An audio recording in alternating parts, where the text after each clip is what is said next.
this is a groovy jam. Hey everybody on YouTube, this is Super Nintendo. Welcome back to another episode of Super Mario Odyssey.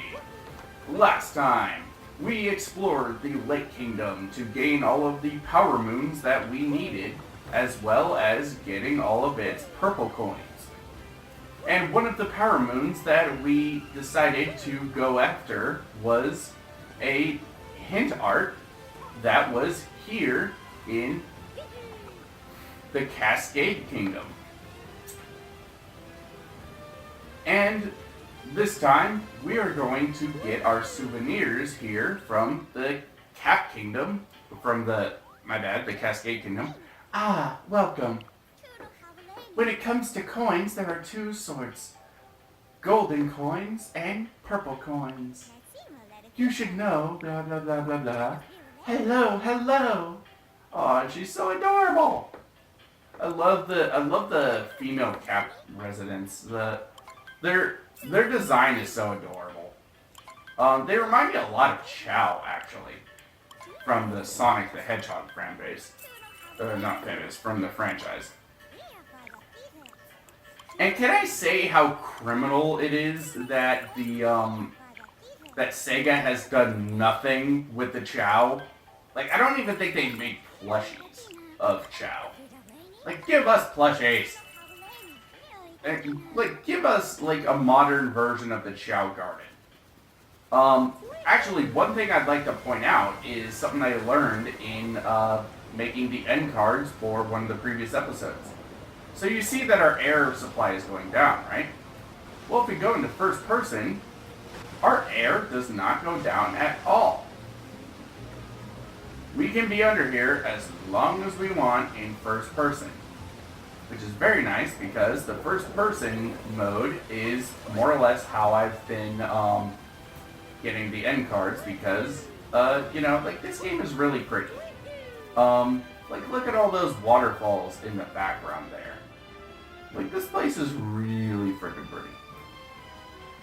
Like, and you can see a lot of those little power line stands that were there that we came in on. It's pretty cool. So, let's go to the Cap Kingdom and get its purple coins.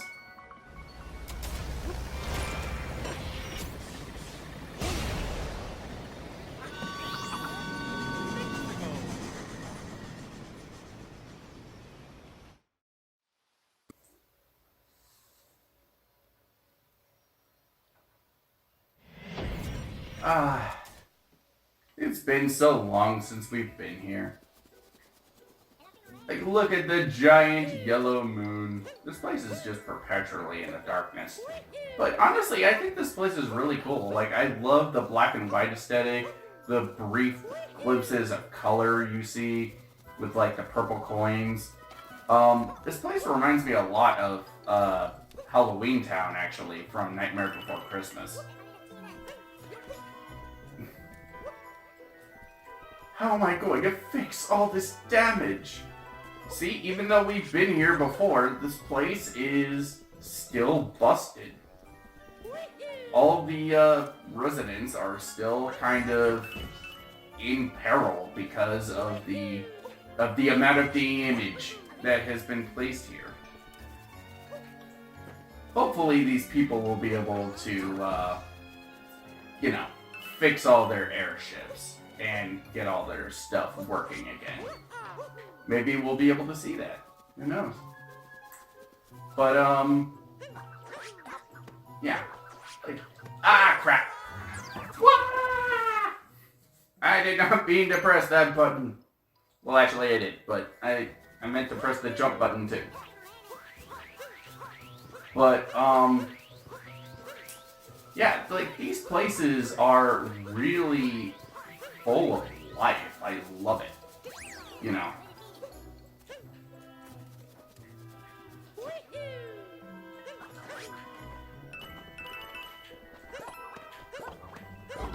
I love how they managed to give the residents all their personality and whatnot, despite, like, you know, this place, like, the places in this game are just so freaking pretty and full of life and whatnot. Like, it's so good. You know, this is easily the best looking Mario game. And I don't think I've ever seen anybody dispute that. You know, it's a very gorgeous looking game. You know, not all Mario games have to be this level of pretty. Luigi's Mansion 3, I think, it takes the cartoony aesthetic of this game and cranks it up to 11 because the animations in that game are a lot more stretchy, if I can put it anyway. Like, they're a lot more stretchy than they are in this game. And it's okay for what it needs to do, but I don't know. Whenever I see the characters just stretch like that, it just, I don't know. It just doesn't look right, if I can put it in any way.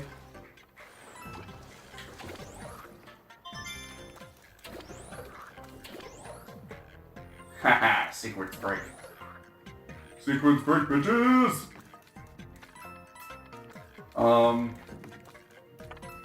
You know, like, Luigi's Mansion 3, it's a really weird game for me because I love what they did with the gameplay.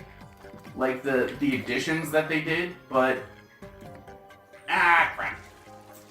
But it's just... I don't know, something about it just doesn't feel right, you know? Like, there's no upgrade system in that game. And the game showers you with coins a lot more than any other game, Luigi's Mansion game before it. And in that game, coins don't mean anything. Like, you can beat, like, there's a shop system in that game. But the shop system is, like, okay, like, it gives you the golden bones from Luigi's Mansion 2. If you need an extra life. But that's if you're, like, taking damage and whatnot, and if you're really good at the game, like, you don't need that. You know, you don't need it. So, it's just kind of like, and, like, the other stuff you can buy there is just as inconsequential. Like, one of the things it wants you to buy is, like, boo, like little boo radar things. Like, it tells you where the boos are, right? And where the gems are. But you can find all of those on your own, and it's not like grabbing the coins or not the coins, grabbing the gems or the or, you know, grabbing the other stuff even does anything for you anyway. You know, it's, none of that stuff means anything.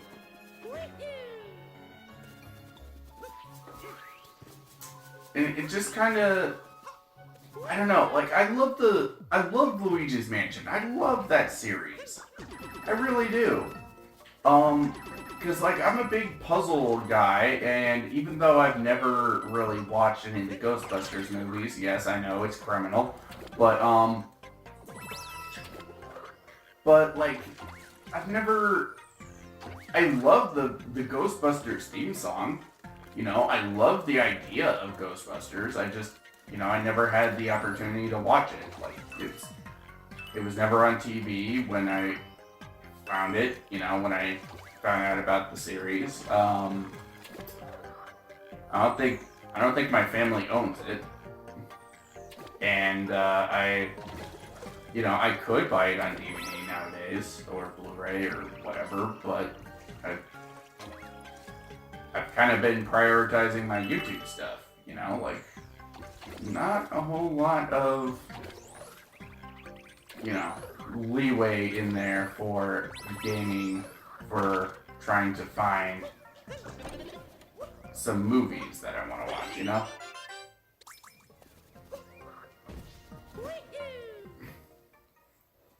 But, like, Luigi's Mansion is, like, one of those really weird series to me, where it's like, I love Luigi's Mansion 1 and 2, I really do, but Luigi's Mansion 3, just something seems off. You know? And I think part of it is my own expectations or wants for the series. Because one of the things I really wanted from a third Luigi's Mansion game was for King Boo to kidnap Professor Egad, and that being the only person he kidnaps. And Luigi, hearing about this, decides on his own to leap into action to save his old mentor. You know, like, I get it, that Mario is not about the story, and it's not so much about its characters either, but, like, you can do something with those characters, because Luigi's Mansion, believe it or not, it is a series about Luigi, like, trying to become his own hero. Like, that was one of the things with him in the first game. He sought out a way to save his brother, Mario. Oh, crap! No!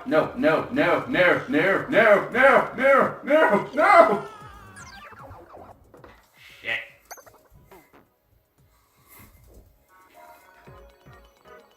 You know, that was one of the things about the series. Like, Luigi was always in Mario's shadow, and always second best. He's a coward. He is a scaredy cat goofball person.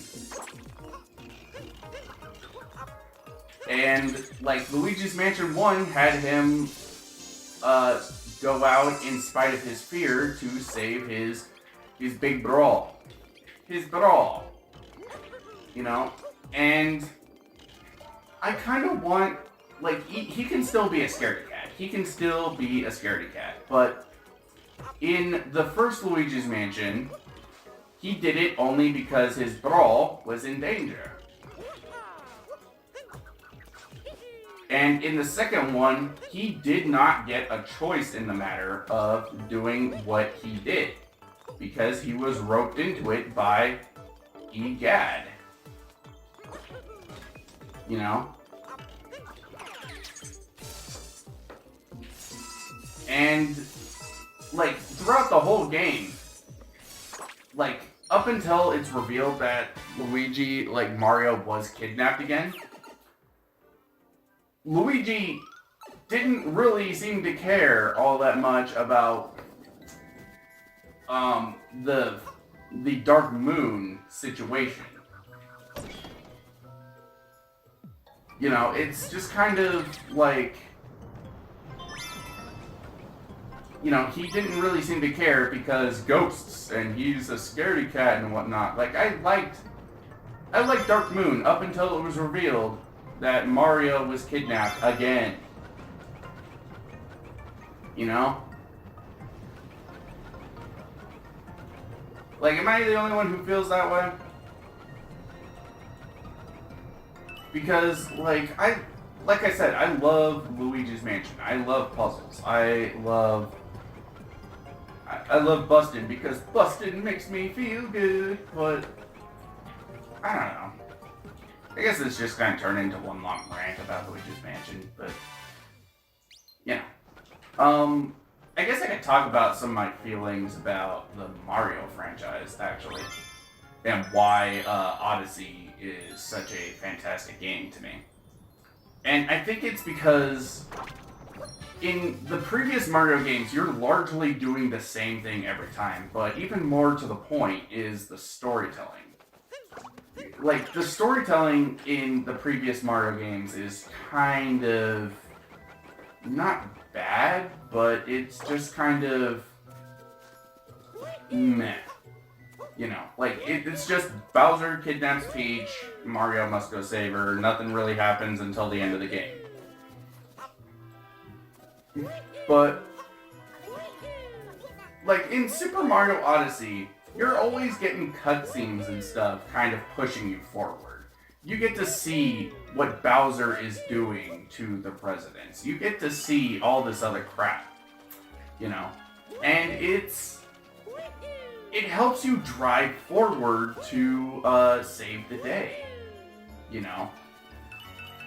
And also, it helps that you are constantly doing new things with new challenges and new controls, new things to capture, new things to control. You know? And, like, you want to see all these wacky places Mario goes to.